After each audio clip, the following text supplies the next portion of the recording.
Eh, sebentar, bentar.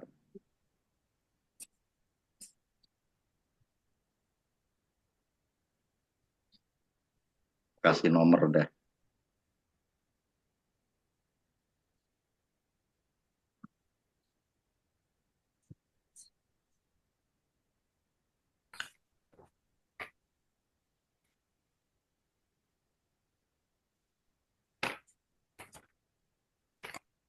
Nah, ini.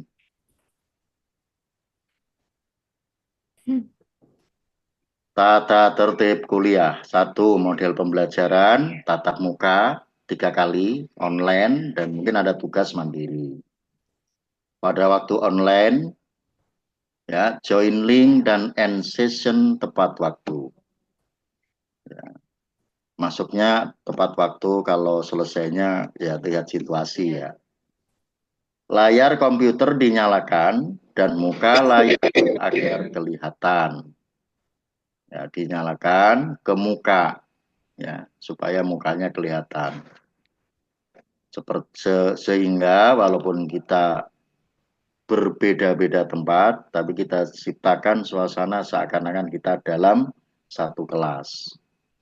Yang keempat, modul dan alat tulis disiapkan. Nggak ada modul ini untuk mata kuliah Medlit ini kemarin sih buat. Ya, alat tulis disiapkan kalau ada yang perlu ditulis, berpakaian sopan dan pantas. Yang keenam, mematikan HP, mute di Zoom, Zoom-nya di mute kecuali diminta untuk diaktifkan. 7, menyiapkan waktu untuk belajar mandiri jika ada topik yang harus belajar mandiri. 8, berdoa sebelum sudah sesi kuliah. 9, tidak merokok. 10, fokus ke mata kuliah. Jadi tidak disambi, makanya itu diminta di layar diaktifkan ke muka. Ya kalau ada perlu izin ya nggak apa-apa sih, mau ke toilet atau ada tamu sebentar boleh. Kemudian yang 11, tidak menyontek pekerjaan teman atau plagiat. Ini untuk tugas UAS ataupun UTS. Tapi tugas saya cuma memberikan ini aja. Tugasnya hanya bikin makalah, PPT, dan presentasi. Itu pun kelompok, mudah-mudahan nanti mahasiswanya bertambah, yang satu bisa jadi berdua. Begitu? Oke ya? Deal? Deal, Pak. Deal, deal, Ya, Pak. deal juga berarti deal. Deal. Jam juga Deal. arti deal. Deal, Deal, Pak. Pak Deal. Dokter. Thank you. Nah, hari ini kelompok satu presentasi. Sudah di-share belum itu materinya? Mau ini Pak Dokter ya, kita share ya Pak Dokter ya. Sambil menunggu, mari kita buka saja kuliah hari ini dengan bacaan basmalah bagi yang muslim, yang lain menyesuaikan. Bismillahirrahmanirrahim. Bismillahirrahmanirrahim. Mudah-mudahan lancar ya. Amin. Hakikat manusia berfilsafat. Hakikat manusia berfilsafat. Ini intinya berfilsafat itu nggak sulit-sulit, nggak berat-berat. Pada hakikatnya semua manusia bisa berfilsafat. Oke, silahkan dipersiapkan kelompok satu. Ya, terima kasih Pak Dokter Misbah. Ya. Assalamualaikum warahmatullahi wabarakatuh. Waalaikumsalam. Sejahtera untuk kita semua. Sekali lagi yang kami hormati Bapak Dokter Muhammad Misbah MPD. Yang menurut kami MPD di sini sudah makin pede. Kalau kami Ya. belum ya Pak Misbah ya. MPD kami Ya. belum dapat ya. Masih MPD kami masa penuh derita begitu ya. Dan selamat siang juga teman-teman sependeritaan MPD. Hari ini kita akan melanjutkan paparan pertama untuk kuliah Bapak Dokter Misbah. Ya, sebelum dimulai Bapak Dokter Misbah, bolehkah saya memulai dengan berpantun? Boleh. Ya, ini berpantun ya Bapak Misbah. Teman-teman bisa direspon ya. Oke. Ya. Abang-abang, empok-empok, ini aneh mau pantun nih, bentaran.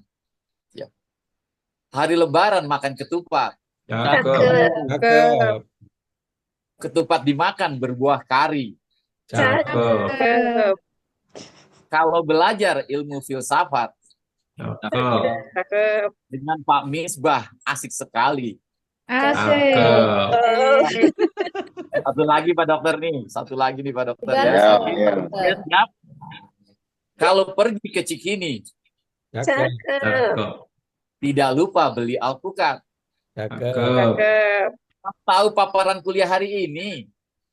Apa tuh? Hakikat manusia berfilsafat. Cakep. Sore. Terima kasih Pak Dokter. Ya. Oke, ya teman-teman, sahabat sependeritaan, saya ingin men-share file PowerPoint saya. Ya. Hari ini ya, saya berduet bersama Ibu Rahayu Erlina, PPT kami. Ya, assalamualaikum. Waalaikumsalam, Bu Rahayu. Bu Ayu, ya memang suaranya juga Ayu, alhamdulillah, ya beliau sehat-sehat selalu, ya terima kasih. Ya sekali Amin. lagi, coba saya ingin mengecek suara saya, apakah didengar bisa audible. Terima kasih. Terima kasih ya teman-teman sahabat seperjuangan. Hari ini kami kelompok 1, saya Hen Toto Endroyono atau Toto Endroyono dan juga Ibu Ayu ingin memaparkan mengenai hakikat manusia berfilsafat ya.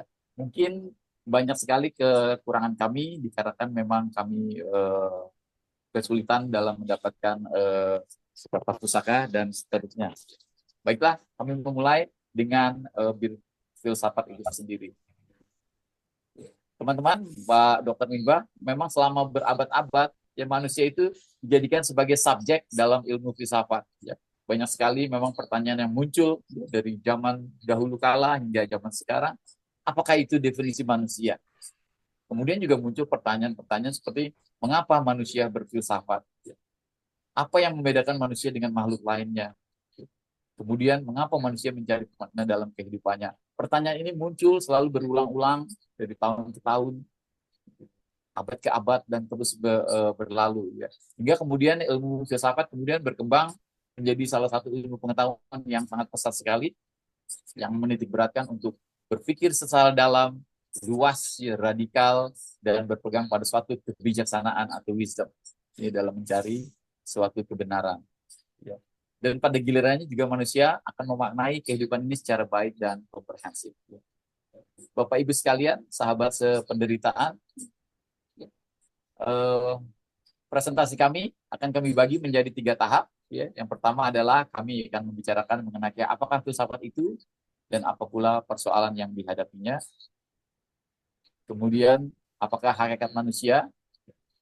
Dan terakhir, kami sisakan waktu untuk membuat kesimpulan mengapa adanya hakikat manusia berfilsafat. Dan tak lupa juga kami siapkan waktu untuk ada pertanyaan question and answer session. Ya, demikianlah Bapak Ibu outline kami. Ya, kami akan memulai dengan berfilsafat, ya, pengertian mengenai filsafat itu sendiri. Ya. Sebenarnya istilah filsafat itu sendiri secara semantik atau bahasa berasal dari bahasa Arab yang berarti falsafah. Filsafat sebagai suatu pandangan, pemandangan hidup. Ya. Kemudian juga dari bahasa Yunani yang dikatakan filosofia. Mungkin ada yang tahu ya bisa menjelaskan. Betul, betul sekali ya. So dari bahasa Yunani dibagi menjadi 2 kata yaitu philo dan sophia. Philo adalah tentang apa ya? Philo itu tentang cinta, tentang suka, ya loving, ya.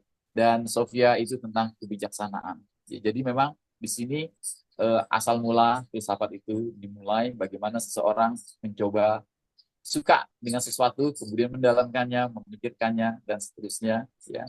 Kemudian lahirlah ilmu-ilmu filsafat, ya, dan seterusnya. Secara segi praktis, ya, filsafat adalah alam pikiran atau berpikir. Bagaimana kita sebagai manusia berpikir secara mendalam, radikal. Ya. Radikal di sini adalah secara komprehensif, berarti menyeluruh. Ya. Kemudian dengan demikian disebutkan bahwa karena filsafat, suatu makhluk hidup bisa dikatakan manusia karena dia berpikir. Maka pastilah berfilsafat. Filsafat menjadi ciri khas manusia itu sendiri. Ini kami kutip dari Suparlan ya, tahun 2005. Kemudian Bapak Ibu secara etimologis, juga filsafat berakar dari bahasa Yunani yang sudah disebutkan di atas, jadi bisa kita simpulkan bahwa filsafat berarti pengetahuan mengenai pengetahuan. Jadi filsafat adalah akar pengetahuan yang terdalam. Ini menurut Siparlan tahun 2007. Jadi secara terminologis beberapa pengertian beberapa pengertian merangkum mengenai hal ini. Ya, oke. Ya, pertama filsafat sebagai mother of knowledge, sebagai induk dari semua pengetahuan, karena cirinya adalah mencari kebenaran yang sangat mendalam, ya, yang juga akhirnya ya, menggunakan struktural, juga sistematik, dan juga berdasarkan teori-teori empiris yang memang bisa dibuktikan. Ya.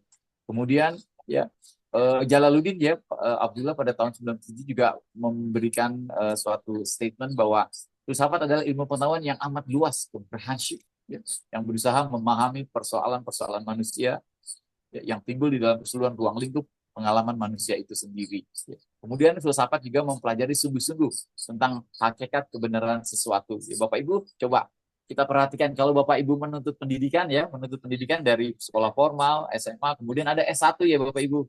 Ya. Kemudian dari S1 lanjut menjadi S2 ya. Oke, S2.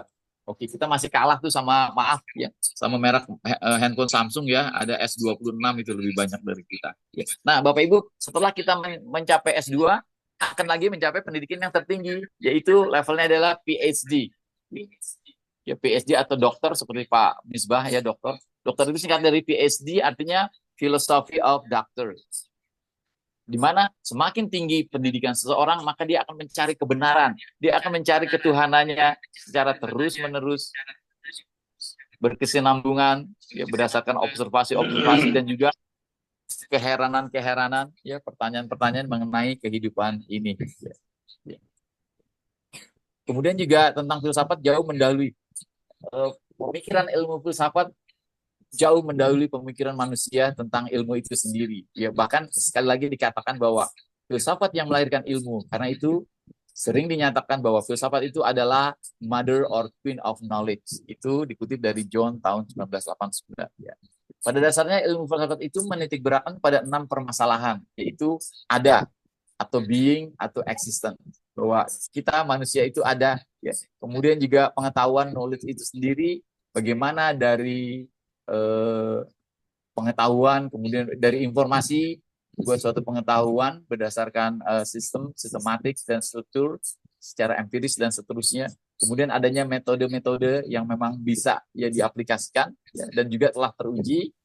Kemudian berdasarkan penyimpulan-penyimpulan logis, ya, menarik kesimpulan dan seterusnya. Dan kemudian juga untuk etik atau moralitas, ya, di mana juga ada sisi-sisi di samping kebutuhan-kebutuhan lain, ada kebutuhan yang moral ya. Kemudian yang terakhir adalah kebutuhan estetik, itu keindahan. Pada dasarnya manusia diciptakan oleh Tuhan yang kuasa ya berdasarkan keindahan. Kemudian selanjutnya ini secara terminologi lebih jauh lagi ya, pengetahuan tentang filsafat menjadi komprehensif ya, dan seterusnya. Demikian. Nah, kami ingin lebih jauh lagi menyampaikan tentang hakikat manusia itu sendiri. Ya. Ada beberapa pendapat dari para ahli dan juga saya mengutip beberapa pendapat dari, mohon maaf ya, dari agama saya.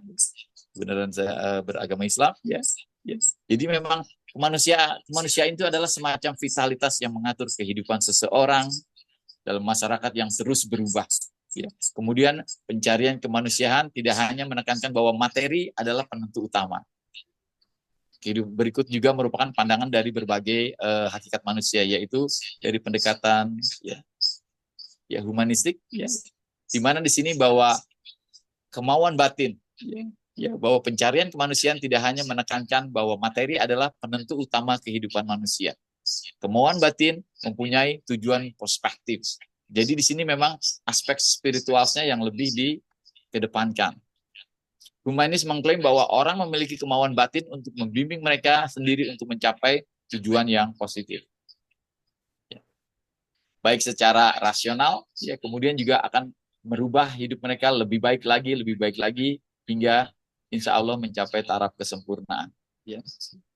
Hakikat manusia secara psikoanalitik, ya ini memang diperkenalkan oleh ahli psikologi ya, psikologis dari Australia kalau tidak salah, Sigmund Freud ya, ini mengenai psikologi analitis ya, bahwa manusia terdiri dari hal-hal yang bersifat dorongan-dorongan instingtif ya. Kemudian ya bertingkah laku juga sesuai dengan kekuatan psikologis, di mana juga manusia terkadang diatur oleh faktor luar ya, seperti subconscious atau unconsciousness ya, hal-hal yang memang di luar nalarnya yang memang membimbing kepada manusia. Kemudian juga tingkah laku ini memang didorong adanya kebutuhan-kebutuhan biologis secara insting. Itu memang pendapat dari psikoanalitik ya. Bagaimana dengan behavior ya? Behavior lebih menjelaskan detail ya. Pada dasarnya kelompok aktivitas manusia menganggap manusia sebagai makhluk yang reaktif ya. Reaktif terhadap sesuatu yang perilakunya dikendalikan oleh faktor-faktor di luar dirinya. Jadi pendekatan behavioristik ini menekankan bahwa ada hubungan antara manusia dengan lingkungannya. Lingkungannya yang membuat manusia itu bisa bertingkah laku, menyesuaikan diri, beradaptasi, dan seterusnya. Misalkan ya, kalau kita hidup di pegunungan, maka kita akan menyesuaikan dengan kehidupan gunung itu sendiri, seperti mencari makannya kita dari hutan, ya kemudian bercocok tanam dan seterusnya. Kemudian apabila kita pindah ke tepian pantai, juga akan menyesuaikan diri dengan kehidupan pantai. Itu yang dimaksud dengan reaktif terhadap alam, ya lingkungannya ya. Kemudian sebagai pandangan Islam, ya pandangan Islam di sini memang ada 4 ya Bapak Ibu. Ya, saya sendiri kurang mendalaminya, tetapi memang coba kami lihat di sini dalam agama saya khususnya ya, mohon maaf ya Bapak Ibu. Dikarenakan ada 4 kata yang digunakan secara etimologi. Yang pertama adalah al-insan. Ini menggambarkan keistimewaan manusia, ya, penyandang predikat khalifah di muka bumi, sekaligus dihubungkan dengan proses penciptaannya, bahwa manusia memang diberikan sesuatu yang berbeda dengan makhluk lainnya. Even malaikat ya, even the angel is totally different from we, human ya. Di mana manusia juga berbeda dengan hewan. Yang membedakan manusia adalah diberikannya suatu akal pikiran yang bisa membimbing kepada manusia untuk membedakan mana yang baik dan mana yang buruk ya. Kemudian secara fisikis manusia dikatakan sebagai makhluk Allah yang mulia dan tertinggi derajatnya dibandingkan makhluk-makhluk lainnya. Dengan menyandang nilai-nilai tersebut, akhirnya manusia mampu ya mengemban amanah sebagai khalifah di muka bumi ya. Kemudian yang kedua adalah al-bashar. Al-bashar disetujui kepada seluruh manusia tanpa terkecuali ya. Penggunaan kata al-bashar ini mempunyai makna secara umum bahwa manusia mempunyai perasaan yang membedakan dengan ciri pokok makhluk lainnya. Secara umum seperti hewan dan tumbuh-tumbuhan.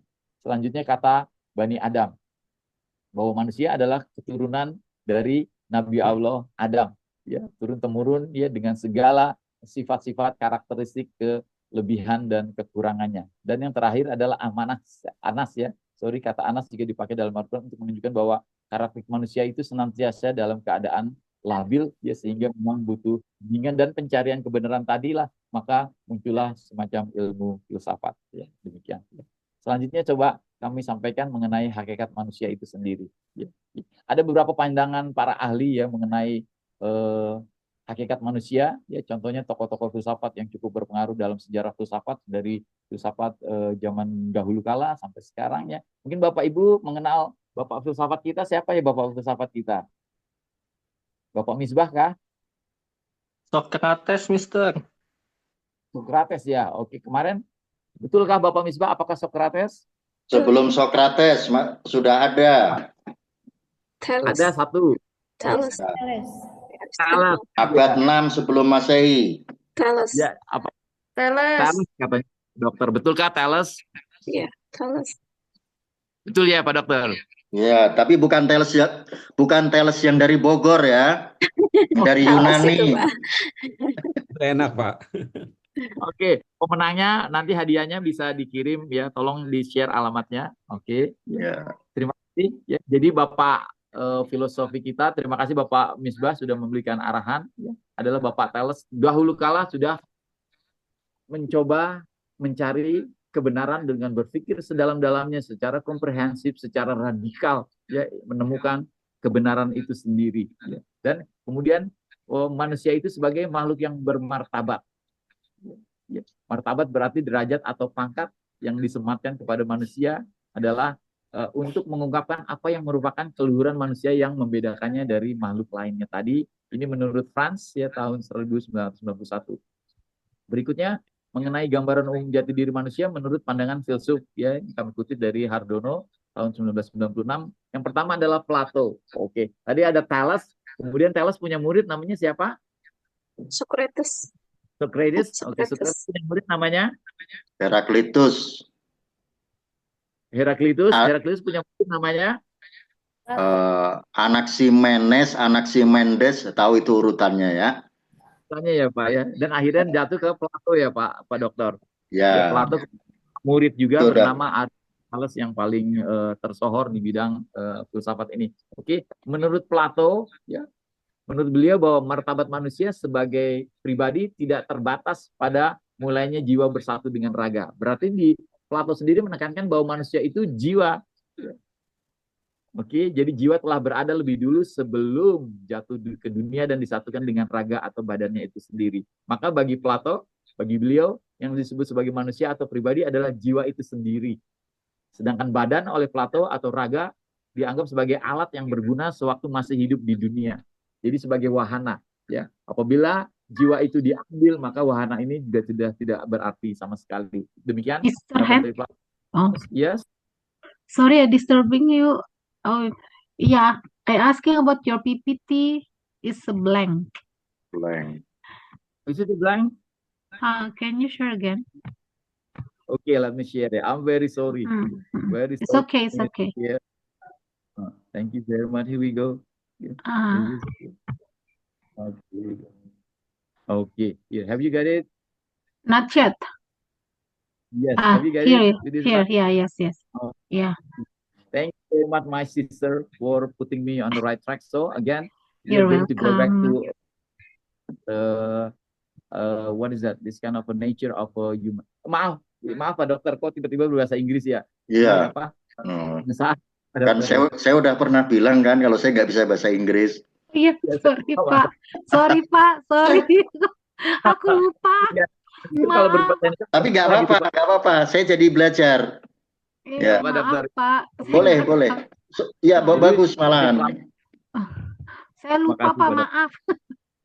Saya lanjutkan ya. Jadi Plato berkata bahwa manusia itu adalah pribadi jiwa sendiri yang terpisah dari raganya, bahwa jiwa itu sudah ada semenjak dahulu kala, sebelum manusia diturunkan dan disatukan dengan raganya. Jadi menurut beliau raga adalah sebagai suatu wahana ya, sewaktu masih hidup di dunia. Kemudian juga ada Thomas Aquino yang mengatakan bahwa manusia adalah kesatuan dari pribadi sebagai makhluk individual yang dianugerahi kodrat yang utuh, yang merupakan kesatuan antara jiwa dan raga. Ini juga berbeda dengan Plato, bahwa Thomas Aquino mengatakan bahwa yang dikatakan manusia adalah kesatuan yang utuh antara jiwa dan raga. Ya, maka sejauh jiwa sudah bersatu dengan raganya, yaitu sudah hidup meskipun belum dapat berdikari, tetapi disebut sebagai pribadi yang utuh ya, yang utuh. Demikian dari Thomas Aquino. Kemudian juga David Hume mengatakan kesamaan jati diri manusia dalam kaitannya dengan waktu. Ya, ini mirip seperti Plato ya mungkin ya.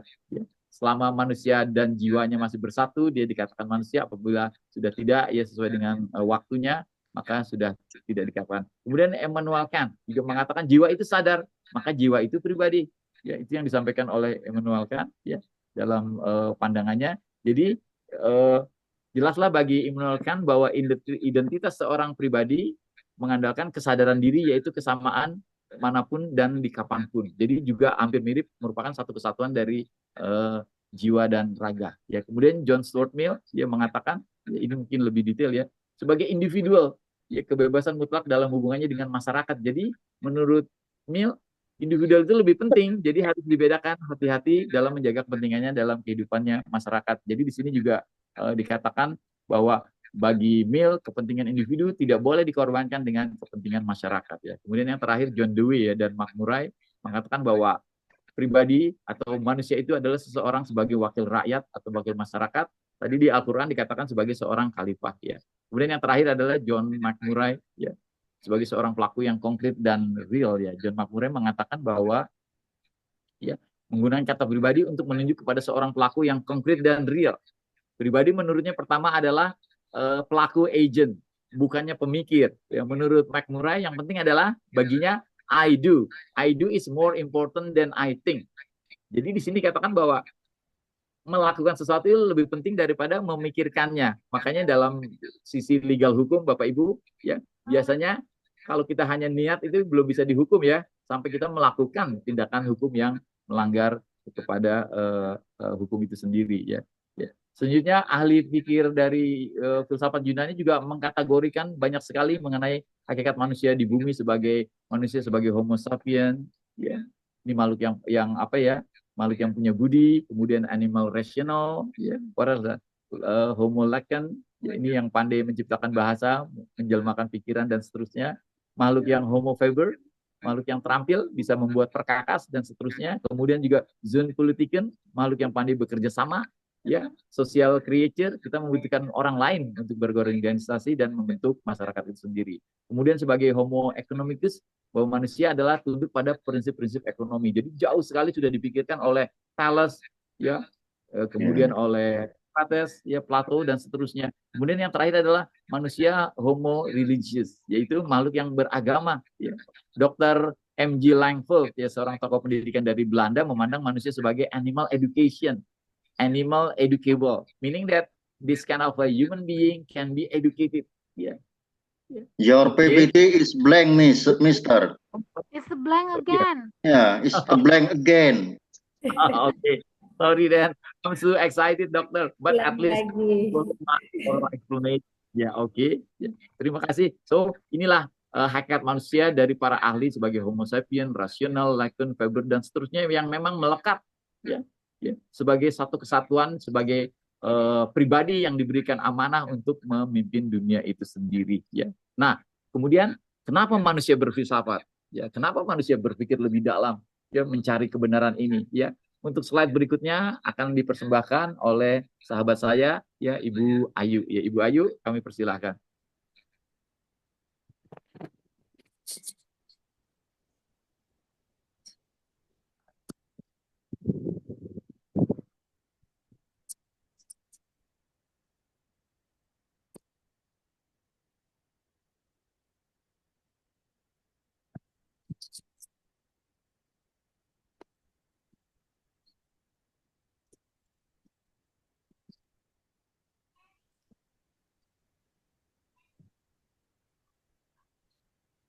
Ibu Ayu itu mic-nya masih di mute. Ya, mohon maaf, lupa ya Allah.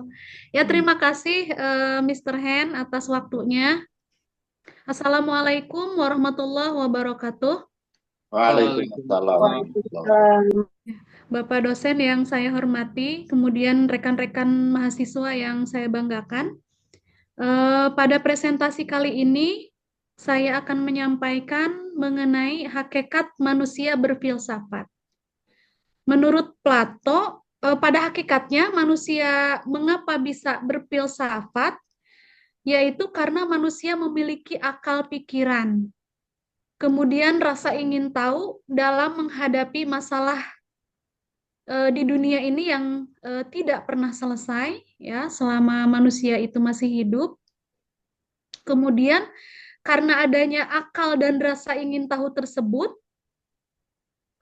manusia akhirnya muncul keinginan untuk mencari kebenaran.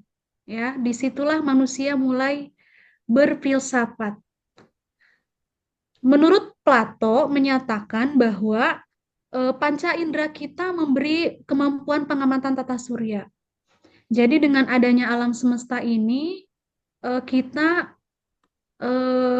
sebagai manusia, ya, sebagai makhluk Tuhan, kita seringkali berpikir tentang penciptaan alam, kemudian tentang penciptaan segala isinya, yang akhirnya pemikiran tersebut menjadikan manusia berfilsafat, ya, ataupun berpikir secara mendalam, ya. Jadi salah satunya yaitu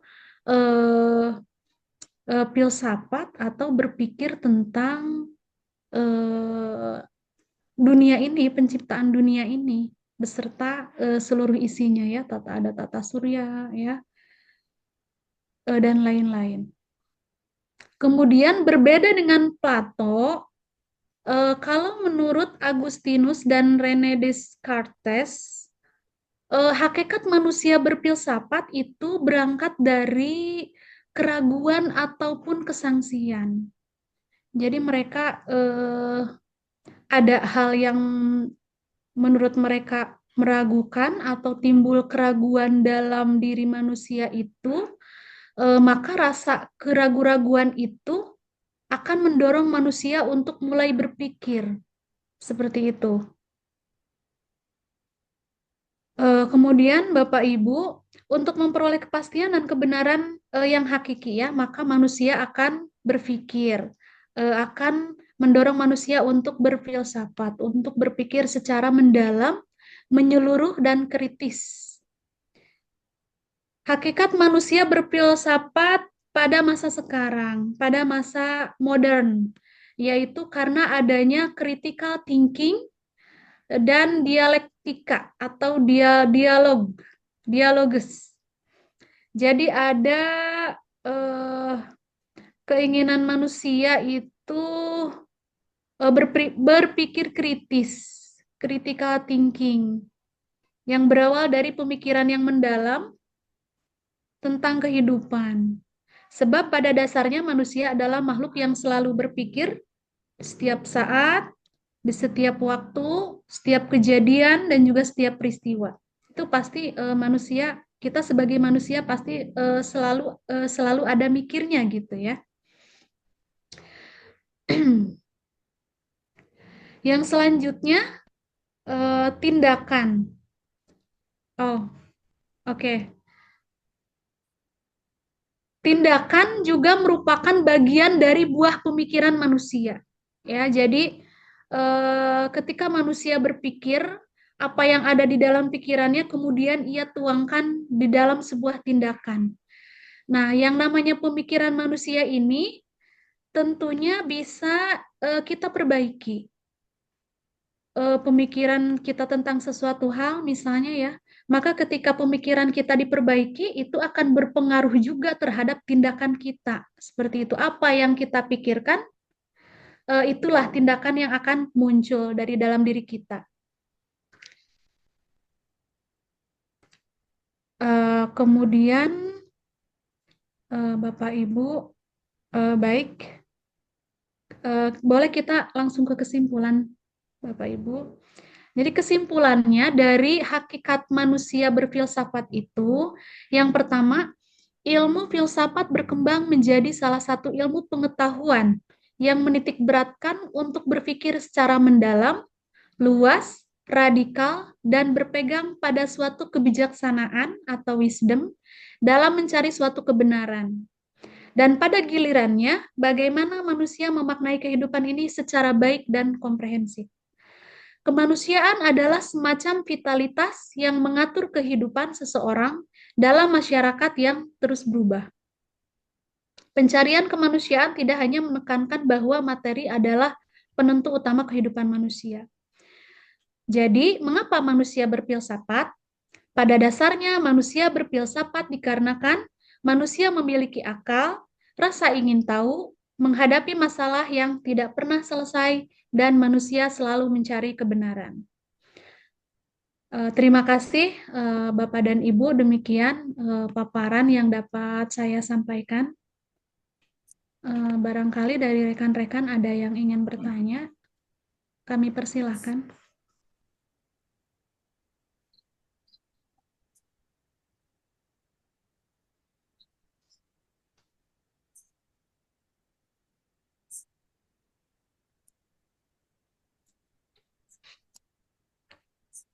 Ada pertanyaan ataukah cukup?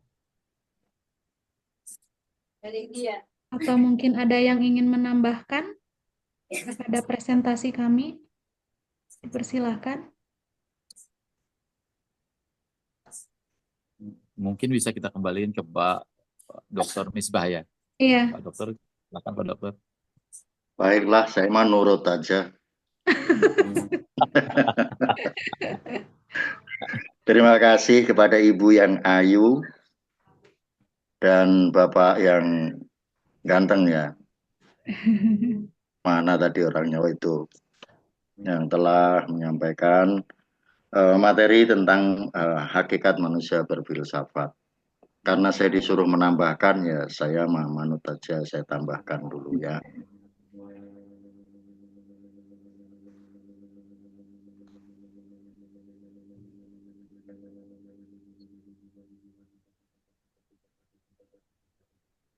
Sekaligus untuk supaya apa ya, melengkapi ya, dan pengulangan ini mudah-mudahan bermanfaat gitu. Ada yang pengulangan, ada yang memang belum disampaikan.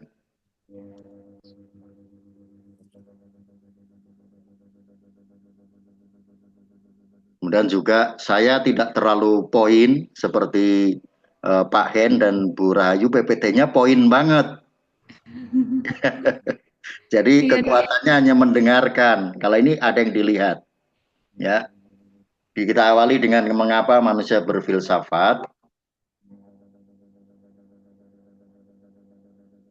Itu juga dijelaskan tadi ada 4 alasan.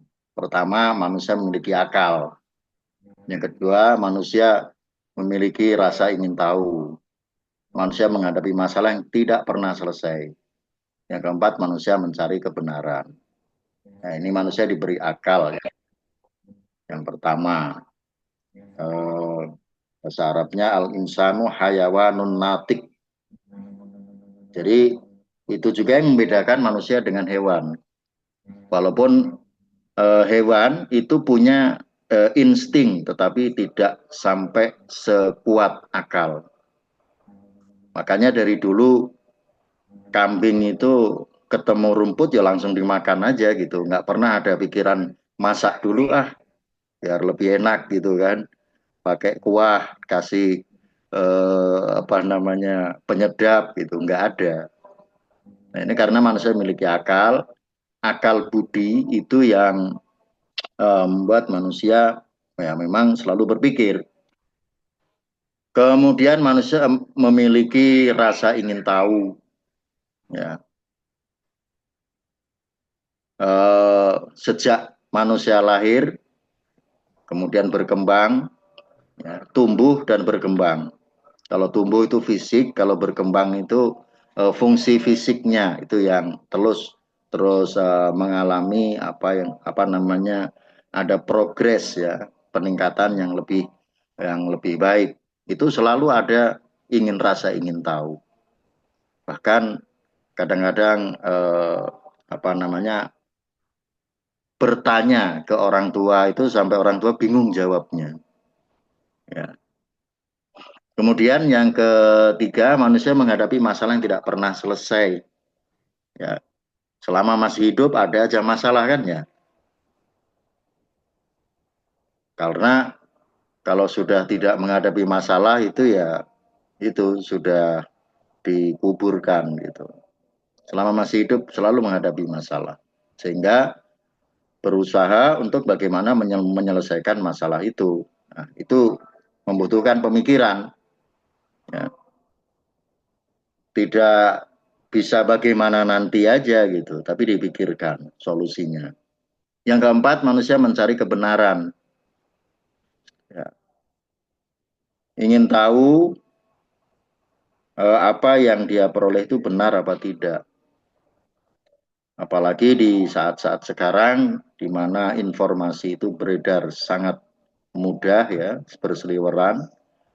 Ya, itu kalau menggunakan teori makin banyak yang menyampaikan itu berarti benar. Itu belum tentu juga kalau sekarang.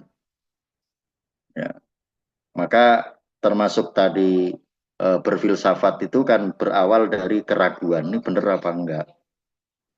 Dan seorang yang berpikir filsafati itu tidak langsung menerima informasi yang masih membutuhkan klarifikasi dan validasi. Atau bahkan ada mungkin perlu dibuktikan secara empiris. Kalau seorang akademisi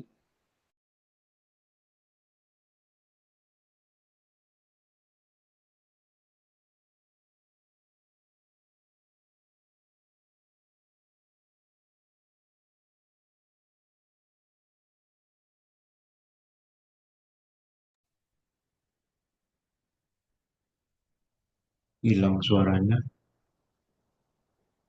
Kan mata kita pindah.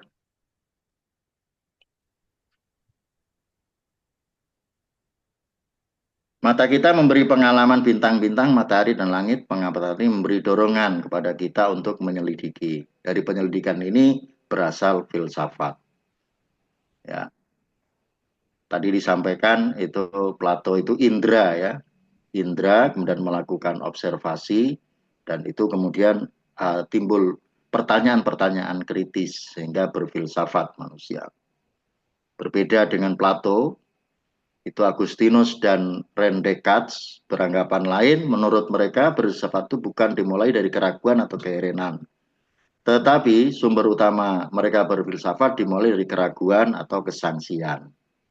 Ketika manusia heran, ia akan ragu-ragu dan mulai berpikir apakah ia sedang tidak ditipu atau panca indera yang sedang keheranan. Ya. Nah, di sini dari keraguan dan kesangsian itulah kemudian manusia mencari tahu yang benarnya bagaimana, karena kadang-kadang panca indera itu menipu. Dari kejauhan dikira air di jalan raya, ternyata dideketin tidak ada airnya. Dan itu yang disebut dengan fata morgana. Rasa heran dan meragukan ini mendorong manusia untuk berpikir lebih mendalam, menyeluruh dan kritis untuk memperoleh kepastian dan kebenaran yang hakiki. Berpikir secara mendalam, menyeluruh, kritis, itu disebut berfilsafat. Jadi intinya mikirnya itu sungguh-sungguh gitu ya, beneran dipikirin, itu artinya berfilsafat. Nah, ini ungkapan yang sangat terkenal dari René Descartes yang hidup tahun 1596 sampai 1650. Ini sudah era modern ini ya dalam dunia filsafat. Dan beliau adalah tokoh rasionalisme yang berpendirian bahwa pengetahuan itu diperoleh melalui berpikir. Cogito ergo sum adalah sebuah ungkapan diutarakan oleh Descartes, sang filsuf ternama dari Prancis. Artinya aku berpikir maka aku ada. Maksudnya kalimat ini membuktikan bahwa satu-satunya hal yang pasti di dunia adalah keberadaan seseorang itu sendiri. Dan keberadaan eksistensi seseorang itu adalah dari kemampuannya untuk berpikir. Dan berpikir itu menyebabkan eksistensi seseorang itu ada. Cogito ergo sum. Ya artinya aku berpikir maka aku ada. Ini juga yang mendorong, mestinya memberikan motivasi kepada kita. Ya. Semakin kita berpikir itu bukan semakin habis otak kita, bukan makin menyusut, tetapi justru menurut teori neuroscience makin banyak digunakan untuk berpikir, otak itu makin berkembang. Di sana ada neuron-neuron yang bercabang, beranting dan tidak ada habisnya. Ya, makin nggak dipakai, makin nggak berkembang. Gitu. Jangan khawatir, itu ciptaan Tuhan yang luar biasa otak manusia itu. Persoalan filsafat tadi juga sudah disinggung. Ya, ada 6 persoalan. Ya. Yaitu ada pengetahuan, metode, penyimpulan, moralitas, dan keindahan. Masing-masing juga ada uraiannya. Persoalan ada yang dari bahasa Inggrisnya being ya, menghasilkan cabang filsafat metafisika. Di mana sebagai salah satu cabang filsafat metafisika sendiri mencakup persoalan ontologis, kosmologi perkembangan alam semesta, dan antropologis perkembangan sosial budaya manusia. Ketiga hal tersebut memiliki titik sentral kajian tersendiri. Ya, jadi ada ontologi itu ilmu yang paling tua. Ya, sejak zaman Thales itu sebetulnya sudah ada kajian ontologi, yaitu apa? Hakikat sesuatu itu apa sih sebetulnya gitu. Itu ontologi. Yang ada ini sebenarnya apa? Yang ada ini dari mana sih asalnya? Itu persoalan pertama ya dalam filsafat. Ontologi itu mencakup semua hal. Nah, kemudian setelah itu kan pada masa-masa awal Yunani itu kan berpikirnya hanya tentang alam aja. Nah, lalu kemudian masa generasinya Plato, ya, Sokrates dan Sokrates, Plato, Aristoteles itu sudah mempertanyakan manusia dan terus berkembang. Tentang pengetahuan atau knowledge, persoalan tentang pengetahuan atau knowledge menghasilkan cabang filsafat epistemologi. Ya, istilah epistemologi sendiri berasal dari kata epistem dan logos. Epistem berarti pengetahuan dan logos berarti teori. Jadi epistemologi merupakan salah satu cabang filsafat yang mengkaji secara mendalam dan radikal. Yang radikal ini bukan dalam pengertian yang negatif ya. Yang kalau disebut radikal konotasinya itu yang ngebom sana ngebom sini, bukan. Radikalisme juga bukan yang itu, maksudnya tentang asal mula pengetahuan. Jadi radikal ini adalah akar dari kata radik yang artinya akar, itu berpikir secara mendalam dari akar masalahnya. Itu tentang pengetahuan yang menghasilkan ilmu epistemologi. Yang ketiga tentang metode. Persoalan tentang metode menghasilkan cabang filsafat, metodologi atau kajian, telaah, dan penyusunan secara sistematik dari beberapa proses dan azas-azas logis dan percobaan yang sistematis yang menuntut suatu penelitian dan kajian ilmiah atau sebagai penyusun ilmu-ilmu fak. Ya. Kita tahu bahwa filsafat itu merupakan mother of science, ya, yang dari filsafat itu kemudian akan melahirkan berbagai macam ilmu yang jumlahnya sekarang sudah sangat banyak sekali. Itu berawal dari filsafat, berawal dari berpikir tentang alam, berpikir tentang manusia, ya. Itu saja sudah menghasilkan banyak ilmu alam, banyak ilmu manusia, dan mungkin berpikir juga tentang bahasa, lahir beberapa ilmu bahasa dan seterusnya. Karena di situ menghasilkan metode bagaimana ilmu itu diperoleh. Tentang penyimpulan yang menggunakan logika, yaitu ilmu pengetahuan dan kecakapan untuk berpikir tepat dan benar. Di mana berpikir adalah kegiatan pikiran atau akal budi manusia. Logika sendiri dapat dibagi menjadi dua, logika ilmiah dan logika kodratiah. Logika bisa menjadi suatu upaya untuk menjawab pertanyaan-pertanyaan seperti, adakah metode yang tepat digunakan untuk meneliti kekeliruan pendapat? Apakah yang dimaksud dengan pendapat yang benar? Apa yang membedakan antara alasan yang benar dengan alasan yang salah? Nah, filsafat logika ini merupakan cabang yang timbul dari persoalan tentang penyimpulan.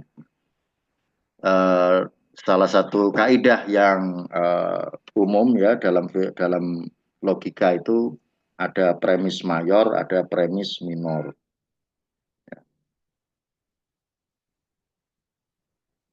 Untuk menarik kesimpulan, misalnya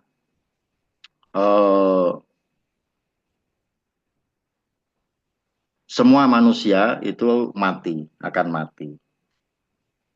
Nabi Muhammad itu manusia, maka kesimpulannya Nabi Muhammad juga mati atau wafat. Misalnya seperti itu. Itu yang sederhananya ya. Nah, itu tentang penyimpulan. Tentang moralitas menghasilkan cabang filsafat etika, ethics. Etika sebagai salah satu filsafat menghendaki adanya ukuran bersifat universal. Dan etika ini masuk bagian dari aksiologi. Jadi aksiologi itu nilai kegunaan ilmu itu bisa dilihat dari etika, moral. Secara moral itu baik nggak ilmu ini? Secara moral ini ada manfaatnya tidak? Itu harus terpenuhi sebagai ilmu. Yang kedua, kalau di sini 6 ya, tentang aksiologi itu yang kedua adalah tentang estetika, keindahan. Adalah satu cabang filsafat yang lahir dari persoalan tentang keindahan. Estetika merupakan kajian kefilsafatan mengenai keindahan dan ketidakindahan. Lebih jauhnya lagi mengenai sesuatu yang indah, terutama dalam masalah seni dan rasa, serta norma-norma nilai dalam seni. Berikutnya, karakteristik pemikiran kefilsafatan menurut Kunto Wibisono. Yang pertama, menyeluruh. Jadi melihat konteks keilmuan tidak hanya dari sudut pandang. Tidak hanya satu sudut pandang. Tidak hanya dari ilmu itu sendiri, tetapi menyeluruh dari berbagai pandangan, dari berbagai perspektif. Yang kedua, mendasar, mencari kebenaran dari ilmu itu sendiri. Yang ketiga, spekulatif, didasarkan pada sifat manusia yang tidak dapat menguak pengetahuan secara keseluruhan. Jadi makna spekulatif ini bukan spekulasi seperti seorang pialang ya, atau spekulasi tebak-tebakan, itu enggak dipikirkan betul, tetapi keterbatasan manusia itu menyadarkan seorang filosof bahwa apa yang dia kemukakan itu adalah spekulatif, masih terbuka dan harus terbuka untuk dikritisi ya, dan mungkin ada ditemukan kebenaran yang baru yang menyempurnakan. Yang keempat, radikal, berpikir sampai akar-akarnya, ya, kritis di sini, berpikir sampai mengapa, bagaimana. Lalu konseptual, ya, terpola, memiliki kaidah-kaidah ilmuwan yang jelas. Yang keenam, bebas. Nah, bebas dari nilai baik moral, etika, estetika. Nah, ini ketika berpikir itu menurut Kunto Wibisono ya, itu seorang filosof itu bebas berpikir. Ya. Kemudian bertanggung jawab, hasil pengajian dapat dipertanggungjawabkan sebagai suatu bidang kajian ilmiah. Nah, ini Anda semua nanti akan melakukan ini kegiatan tesis itu sebetulnya sedang berfilsafat yang ujungnya nanti hasilnya itu dipertanggungjawabkan ya dalam sidang atau juga dipublikasikan di jurnal nasional gitu. Jadi nanti sedang berfilsafat, berpikir mulai menentukan topik apa yang mau dikaji. Dan ada masalah apa, dirumuskan masalahnya. Lalu untuk menjadi landasan berpikirnya itu dicari teori-teori yang sudah ada. Ya, dikaji teorinya. Dari teori-teori menghasilkan instrumen untuk mengumpulkan data. Ya, data dikumpulkan, diolah, dianalisis, ya, kemudian diambil kesimpulan untuk menjawab pertanyaan, masalah yang dirumuskan di awal itu. Ya, seperti itu. Makanya di akhir perkuliahan kita itu ada topik penelitian. Karena penelitian itu juga bagian dari kegiatan berfilsafat. Bagian terakhir dari kajian ini, hakikat dan praksis manusia berfilsafat pada masa kini. Yang pertama, critical thinking. Jadi filsafat mendapat roh atau jiwa dari kritik. Filsafat hidup dari kritik karena kritik adalah darah yang mengalir dalam tubuhnya. Jadi makanya harus memiliki stand of kritik ya, critical thinking, berpikir kritis. Kritik berawal mula dari pemikiran atau kita sebut dengan critical thinking, sebab pada dasarnya manusia adalah makhluk yang selalu berpikir setiap saat, setiap waktu, setiap kejadian, setiap peristiwa. Pemikiran yang kritis ini menjadi sebuah jantung hidup bagi manusia. Tindakan adalah buah dari pemikiran. Tidak ada manusia yang tiba-tiba bertindak dan berlaku kritis tanpa berpikir terlebih dahulu. Nah, pikiran ini merangsang otak untuk memberikan perintah ke seluruh tubuh sehingga bergerak dan bertindak sesuatu sesuai dengan perintah tersebut. Pemikiran manusia juga bisa direvisi atau diperbaiki. Ketika pemikiran direvisi, maka sebuah gagasan yang sudah terpikir pun mengalami revisi. Itu juga tindakan manusianya pun mengalami revisi. Itu juga kenapa penelitian itu dalam bahasa Inggris itu menggunakan term research, gitu kan, mencari lagi. memikirkan lagi, menelaah lagi. Jadi apa yang sudah dikaji orang sebelumnya itu sah-sah saja untuk dilakukan pengkajian ulang. Bisa nanti menjadi pengembangan, penambahan, atau revisi dari pemikiran yang sudah ada sebelumnya. Yang kedua, berdistansi, mengambil jarak. Manusia bisa mengambil jarak dari segala sesuatu. Kemampuan ini tidak serta-merta akan ada begitu saja dan menjadi sesuatu yang tajam tanpa dilatih. Artinya bahwa talenta, bakat ini sudah ada dalam diri manusia. Namun setiap orang akan memiliki kemampuan yang berbeda-beda berdasarkan cara dia membangkitkan kemampuan itu.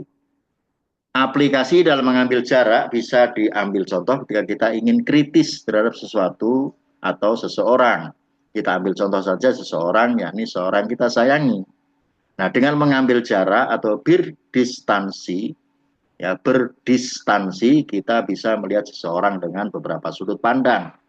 Hingga akhirnya kita bisa memberikan kritik, saran, evaluasi, bahkan penilaian terhadap seorang tersebut. Tanpa berjarak, orang akan jatuh pada subjektivitas. Dan dengan mengambil jarak, kita bisa berpikir lebih objektif, yang tidak hanya dilandaskan pada hubungan kedekatan dan perasaan semata. Ibaratnya, kalau kita mau melihat kursi, ya bangkitlah ya dari menduduki kursi itu, lalu kita ambil jarak dari kursi. Kalau kita duduk saja di kursi, kita tidak bisa mendeskripsikan kursi yang kita duduki itu secara komprehensif. Yang ketiga, problem solving skill, kemampuan memecahkan masalah. Hidup manusia itu sangat kompleks, lengkap dengan permasalahan yang dihadapi sehari-hari. Namun otak manusia telah dirancang untuk menemukan solusi terhadap setiap masalah yang muncul dalam kehidupan mereka. Ya, tadi di awal disebutkan kenapa manusia berfilsafat, karena manusia itu menghadapi masalah yang tidak ada hentinya. Nah, ada sebuah metode bernama siklus PDCA, Plan, Do, Check, Act, yang memungkinkan manusia mengatasi masalahnya. Metode ini dikembangkan oleh Edward Deming. Edward Deming ini warga Amerika, keturunan Amerika, tinggal di Jepang.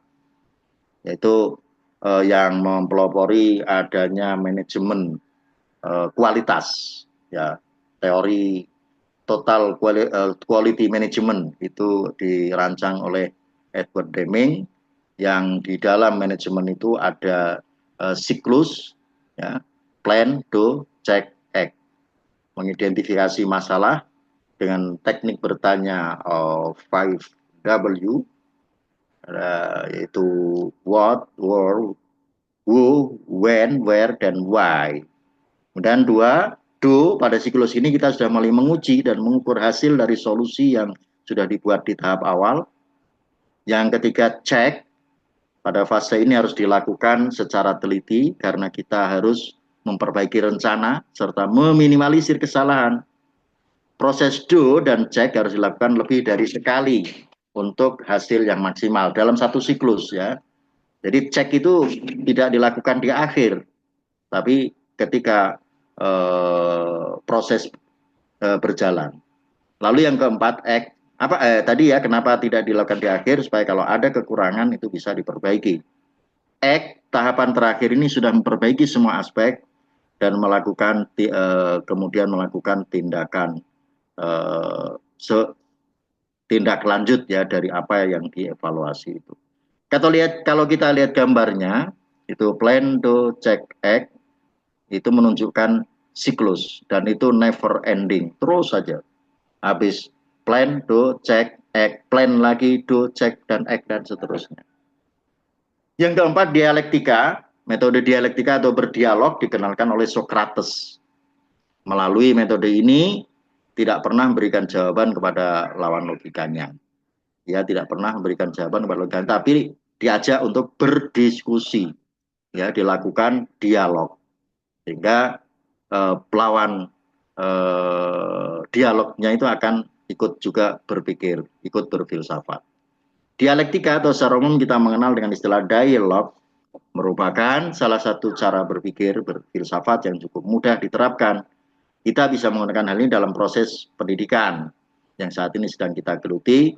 Sebagai seorang pendidik yang akrab bertemu dengan peserta didik, tentunya metode dialog bisa kita terapkan.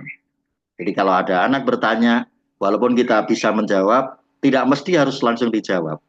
Ya, itu bisa kita balik bertanya sehingga mereka berpikir, atau kita lempar ke peserta didik yang lain untuk semua bisa ikut berdialog, ya, sehingga ikut mengalami prosesnya. Dialog kita gunakan untuk membantu peserta didik menemukan sebuah pemahaman yang sebenarnya sudah diketahuinya, namun tidak disadari atau tidak bisa mengungkapkan.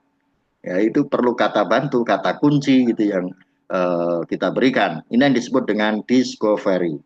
Menemukan kembali hal yang sungguhnya sudah dipahami dan tenggelam dalam lautan pikiran tak sadar untuk diangkat menuju area pikiran sadar. Kita kan sering ya mendengar di bawah alam sadar kita itu ada pemantiknya, itu keluar. Yang kelima, sekalian ya, semua ya, berimajinasi. Tejo Woro dalam bukunya Imaji dan Imajinasi menuliskan pengertian tentang imajinasi sebagai daya untuk membentuk gambaran atau imaji, atau konsep-konsep mental yang tidak secara langsung didapatkan dari sensasi. Jadi beda imajinasi dengan sensasi ya. Imajinasi tentunya berbeda dengan fantasi, juga beda. Fantasi lebih mirip dengan hal-hal yang semu, yang tidak nyata, yang dipikirkan atau dihasilkan oleh pikiran. Misal, seseorang berfantasi sedang terbang bebas seperti burung di udara tanpa menggunakan alat bantu apapun. Dia memiliki pandangan yang tajam seperti naga dan suaranya mampu mengguncang bumi. Tentu hal ini tidak mungkin terjadi dan menjadi hal yang mustahil. Sementara itu, daya imajinasi membutuhkan kegiatan mental yang perlu dilalui terlebih dahulu. Dalam masa kini, daya berimajinasi yang bisa dilakukan oleh kita adalah untuk menciptakan sesuatu, to create something, menjadi sesuatu yang lebih nyata dan real. Sebagai contoh, dalam dunia pendidikan saat ini, kita bisa berimajinasi bagaimana cara dan metode dalam mendidik. Tidak sekedar menyampaikan materi, namun meliputi banyak hal seperti nilai-nilai yang hendak disampaikan, juga prosesnya. Yang keenam, intuisi. Intuisi itu menurut KBBI daya atau kemampuan mengetahui atau memahami sesuatu tanpa dipikirkan. Bisikan hati, gerak hati. Menurut Suhadi, intuisi adalah kegiatan berpikir manusia yang melibatkan pengalaman langsung dalam mendapatkan suatu pengetahuan. Intuisi adalah istilah untuk kemampuan memahami sesuatu tanpa melalui penalaran rasional dan intelektualitas. Pemahaman itu tiba-tiba datang dari dunia lain dan di luar kesadaran. Intuisi dapat dikatakan firasat yang terbentuk dari pikiran bawah sadar. Demikian. Ya, tadi Pak Hen berpantun, ini juga saya berpantun. Sungai Citarum airnya bersih. Cakep. Cakep. Cakep. Dari kayu ulin. Cakep. Dan terima kasih atas perhatian para hadirin. Cakep. Demikian Pak Hen tambahan dari saya. Masih ada Terima waktu kasih. untuk diskusi. Terima kasih banyak Pak Dokter ya, atas masukan-masukannya lebih komprehensif ya. Jadi sekarang kami bisa memahami bahwa memang suatu ilmu yang secara empiris juga sudah dilakukan berdasarkan teori-teori yang telah diuji ya, berdasarkan penalaran juga ya, observasi dan seterusnya yang sehingga sekarang dikatakan juga bahwa filsafat itu menjadi satu induk ibu dari seluruh ilmu pengetahuan yang didasarkan kepada kesangsian, keraguan, observasi mendalam terhadap sesuatu, khususnya alam semesta, ya, dan terus mencari bahwa manusia pada dasarnya mempunyai permasalahan yang tidak pernah berakhir. Jadi kita berfilsafat. Salah satunya adalah apabila kita menulis tesis, tadi Pak Dokter juga bilang, itu kita sedang berfilsafat, ya, mencari keilmuan, menguji kepada kebenaran, hingga akhirnya terbentuklah sebuah tesis. Jadilah MPD, makin pede. Ya, demikian cendrawasih diri Iwan. Terima Cakep. kasih, cukup sekian. Assalamualaikum Cakep. warahmatullahi wabarakatuh. Waalaikumsalam Waalaikumsalam warahmatullahi warahmatullahi wabarakatuh.